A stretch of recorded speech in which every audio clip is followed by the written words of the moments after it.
Welcome, in front of me I have DOOGEE S96 Pro, and today I'll show you how you can download iPhone keyboard on this device. So at first you have to open the Play Store, tap on the search bar and get green Apple keyboard.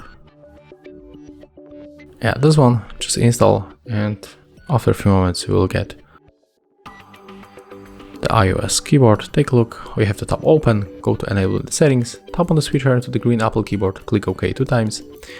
Next just go back, switch input methods and switch to English United States keyboard. Tap finish and take a look right now.